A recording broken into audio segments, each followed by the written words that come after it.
अस्सलाम वालेकुम। होपफुली आप सब लोग खैरियत से होंगे। तो आज हमने अपना टॉपिक स्टार्ट करना है बेयरिंग का। ये चैप्टर नंबर मेरे पास 7 है। इस डी 4 मैथ का हमारे पास ये जो थिंक मैथ है ना D4 उसका चैप्टर नंबर 7 है जो D3 का एडिशन अपडेट वाला है। ठीक है। तो बेसिकली ये चैप्टर जो है ना ये अगर 7 एडिशन को देखें जो ओल्ड एडिशन है उसका ये चैप्टर नंबर हमारे पास है 9। ठीक है। तो इसमें थोड़ी बहुत चेंजिंग उन्होंने इस न्यू एडिशन में अपडेशन की हुई है। खैर इसको हम स्टार्ट करते हैं। तो इसको स्टार्ट करने से पहले मैंने बेरिंग का इंट्रोडक्शन दिया हुआ है एक और वीडियो में।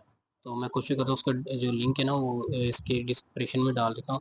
तो वो आप लोग ज़रूर देख लेंगे। इसमें सारा जो बेसिक आइडिया बेरिंग के बारे में जो प्रॉपर्टीज़ हैं वो सारी आप लोगों ने वो उधर से देख लेनी है। उसके बाद आपने बेरिंग स्टार्ट करना है।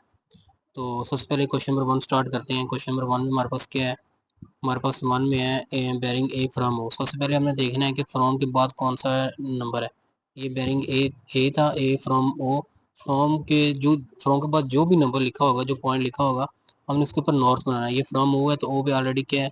ये नॉर्थ बना हुआ है। हमें नया नॉर्थ बनाने की ज़रूरत नहीं है। ठीक है।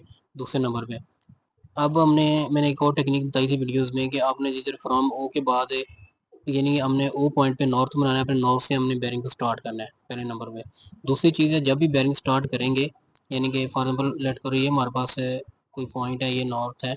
तो बेरिंग को जब भी हमने स्टार्ट करना है तो हमने क्लॉकवाइज उसकी रोटेशन लेके जानी। कभी भी एंटी क्लॉकवाइज नहीं होता। वो जितना भी होगा खैर वो आप लोगों ने देख लेना है कि दोस्त ने बताया हुआ है कितने एंगल हमने आगे रोटेट करना है। लेकिन हमेशा वो क्या होगा? क्लॉकवाइज होगा। ये 2-3 मिस्टेक आपने नहीं करनी। तो फर्स्ट क्वेश्चन में हमने क्या है कि हमने बेरिंग ए फ्रॉम हुआ है तो हमने नॉर्थ से स्टार्ट करना है और पॉइंट ओ तक आना है। बड़ा सिंपल इजी सा क्वेश्चन ये तो सिंपल। ठीक है। तो हमने कितना ये क्लियर किया है? ये 33 एंगल है। यानी कि जो एक हमारे पास आंसर है उसको हम लिखेंगे 033। अच्छा दूसरी चीज़ आपने जब भी बेरिंग लिखना है ना तो आपने 3 डिजिट के अंदर लिखना है। ठीक है। कभी भी दो अब ये 33 था तो मैंने इसको 3 डिजिट बनाने के लिए जीरो अपने पास क्या कर दिया? ऐड कर दिया। तो ये फर्स्ट क्वेश्चन का हमारा आंसर आ गया। ठीक है। तो अब नेक्स्ट क्वेश्चन हमारे पास क्या है? वो बी फ्रॉम हुआ है।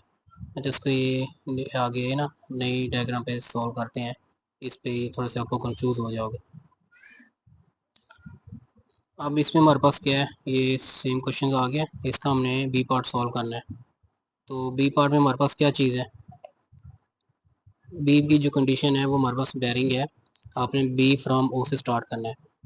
अच्छा फ्रॉम के बाद जो नंबर है उस पर हमने नॉर्थ बनाना है वो बना हुआ है। लेकिन एक और इजी ट्रिक मैं बताता हूँ। आपने पहले एन लिख लेना है। ठीक है। यानी कि फ्रॉम ओ है। जो ओ पॉइंट है ना हमारा इसके ऊपर जो नॉर्थ है हमने इधर से स्टार्ट करना है तो ये एन आ गया। उसके बाद पॉइंट ओ है। उसके बाद क्या पॉइंट हमारे पास है? ये बी पॉइंट है। तो हम इसको स्टार्ट करते हैं। ये देखो हमने इधर से इसको लेके चलना है। ओ के नॉर्थ से स्टार्ट किया हमने। पॉइंट किधर तक आना है? ये पॉइंट नंबर हमने बी तक आना है। अब क्वेश्चन नंबर बी है हमारे पास। इसको हमने सॉल्व करना है। तो बी के अंदर आप देखें क्या होगा। इसमें सिंपल यही है कि हमने बेरिंग नॉर्थ से स्टार्ट किया और उसके बाद बी तक आए। अब देखिए ये जो फर्स्ट कोऑर्डिनेट है इसमें एंगल कितना था? 90 था। 90 के बाद उसने क्या किया? इधर तक ये 90 है। उसके बाद आगे इतना ये छोटा सा एंगल कितना है? ये उसने 28 ऑलरेडी में बताया हुआ है। तो इसमें हम क्या करेंगे? 90 करेंगे। 90 एंगल प्लस क्या हमारे पास है? 28। तो 90 और 28 को ऐड करो तो हमारे पास ये एंगल क्या आ जाएगा? एक मैं कैलकुलेशन इसी कर लूँ।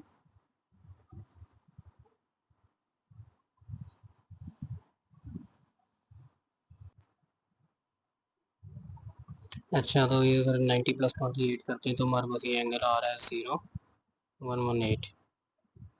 इसको हम लिख लेते हैं। सॉरी अब 4 डिजिट हो गए तो हमें से 3 डिजिट चाहिए। ज़ीरो ऐड करने की ज़रूरत नहीं है। तो इसमें हम क्या करेंगे? 118 ये भी हमारा रिक्वायर्ड आंसर होगा। अच्छा ये हमारे पास क्या हो गया? ये सेकंड पार्ट भी हो गया बी वाला। अब हम क्या करते हैं? नेक्स्ट हम सॉल्व करते हैं इसका सी पार्ट। अब सी पार्ट में हमारे पास क्या चीज़ है? मैं ये रीज कर लूँ पहले वाला सारा।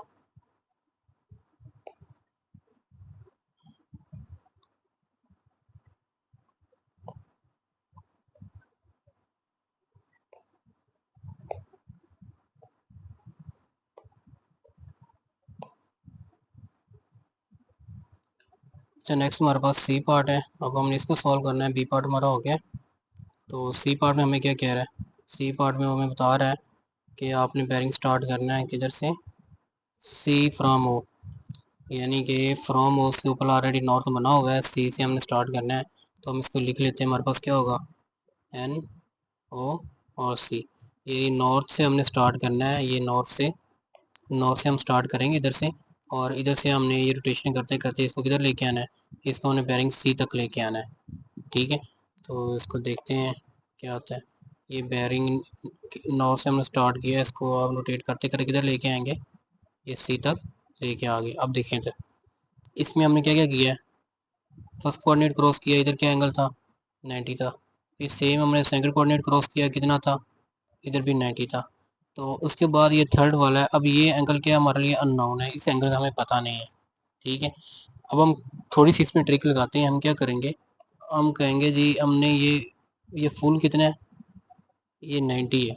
ठीक है, तो 90 में से हम क्या करते हैं? 44 को माइनस कर लेंगे। जब माइनस करेंगे 44 को, जो बाकी बेरिंग बचेगा वो सिर्फ हमारे पास इतना हो जाएगा। तो हम उसको ऐड आराम से कर सकते हैं। तो पहले हम ये छोटे वाला एंगल फाइंड करते हैं। तो इसमें सिंपल क्या है? 90 माइनस क्या है? 44। तो ये जब करते हैं 90 माइनस 44, तो ये हमारे पास आ जाएगा 46। यानी हमारे पास जो एंगल है ये वाला, यानी कि इधर से इधर तक ये वाला छोटा सा जो एंगल है, ये हमारे पास आया 46 है। सबसे पहले ये 90 हम ये ऐड करेंगे। उसके बाद ये मतलब इधर से बैरिंग चला था 90, ये 90 हो गया। फिर इधर से इधर तक आया तो क्या हो गया? 90 फिर ऐड किया 180 हो गया। 180 प्लस क्या करेंगे? ये जो 46 हमने निकाला है, तो मैं ये वाला जो बैरिंग है सी फ्रॉम वो ये बड़े आराम से मिल जाएगा। तो इसको हम कर लेते हैं। इसकी वर्किंग क्या आएगी? हमारे पास 90, उसके बाद अगेन 90 आपने ऐड करना है, प्लस ऐड क्या करना है? 46। तो इसको ज़रा सॉल्व कर लें कि यानी कि 90 प्लस 90 प्लस 46, तो हमारे पास ये यहाँ बेरिंग आ जाएगा 226। तो यही हमारे पास क्या है? रिक्वायर्ड आंसर है। अच्छा, तो हम इसको क्या लिखेंगे? The bearing C from is equal to 226। अच्छा जी, हमारा ये नेक्स्ट सी पार्ट भी हो गया। तो नेक्स्ट हमने करना है पार्ट इसका डी वाला। तो डी पार्ट के लिए हम क्या करेंगे? इसको दोबारा न्यू पे इसको अगेन बना लेते हैं, पिक ले लेते हैं इसकी, कि वो आप तो कंफ्यूज ना हो जाए ना, सारी चीज़ें मिक्सअप हो जाएंगी। अच्छा, ये आ गया। इसमें अब हमने क्या करना है? इसका पार्ट डी सॉल्व करना है। डी पार्ट में हमें वो क्या बता रहा है कि डी फ्रॉम ओ है। ठीक है, सबसे पहले हमें फ्रॉम देखना है। फ्रॉम ओ है, ऑलरेडी नॉर्थ बना हुआ है, तो इसके लिए हमें ज़रूरत नहीं है कि नॉर्थ दोबारा बनाने की। हमने किधर से स्टार्ट करना है इसको पहले लिख लो। पहले हमने एन पॉइंट लेना है, फिर हमने ओ पॉइंट लेना है, फिर हमने क्या करना है? डी पॉइंट लेना है। ये नॉर्थ से स्टार्ट करना है। नॉर्थ से ओ का जो नॉर्थ उधर से स्टार्ट करना है, पॉइंट डी तक आना है। अगर इसको हम करें तो हमारे पास क्या आता है? ये देखो, ये नॉर्थ से हमने स्टार्ट किया ओ पे, इसको इस तरफ रोटेट करते करते आपने किधर लेके जाना है? आपने इस पॉइंट तक लेके आना है इसको। आप देखो सिंपल है, ये भी 90 है, ये भी 90 है, ये भी 90। क्या हो गया? तीनों एंगल को सम करेंगे, ये भी 90, इधर भी 90 और इधर भी 90। तो ये सिंपल क्या हो गया? ये तो 180 हो गया। अब ये एंगल हमें पता होता तो हम सिंपल 180 में ये ऐड करके अपना जो आंसर था वो फाइंड कर रहे थे, लेकिन हमें नहीं पता। तो थोड़ा सा आपने तो टेक्निक से काम लेना है। हम पर क्या करेंगे? पहले ये इस साइड से ये 90 कंप्लीट एंगल है, तो 90 में से हम क्या माइनस करेंगे? 39 को माइनस कर देंगे। तो 90 माइनस क्या आ जाएगा? 39। तो इसको अगर माइनस करते तो हमारे पास से क्या एंगल आएगा? 90 माइनस 39, ये आ जाएगा 51। कि यानी कि हमारे पास क्या है? ये वाला जो एंगल है ना, सॉरी ये वाला एंगल, ये इतना एंगल क्या है? 51 है। तो सिंपल अब हम क्या करेंगे? ये भी 90 था, 90 प्लस 90 प्लस 90 क्या हो गया? ये हो गया 90, 90 प्लस 90 हो गया 270।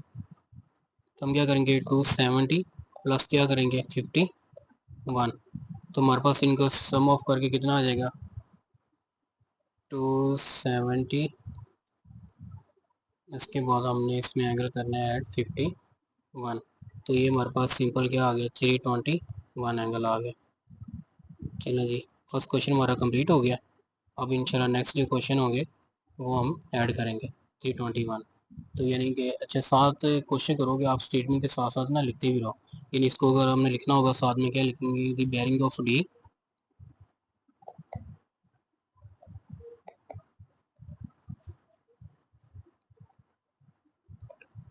bearing of D from O is 321 degree. तो आप इस तरह स्टेटमेंट की फॉर्म में लिख दो ना, तो थोड़ा ज़्यादा अच्छा लगेगा। तो बाकी हमारा ये फर्स्ट क्वेश्चन कंप्लीट हो गया। बाकी इंशाल्लाह इसके बाद हम नेक्स्ट क्वेश्चन जो है वो आगे इसका क्वेश्चन नंबर 2 स्टार्ट करेंगे नेक्स्ट वीडियो में। Thank you.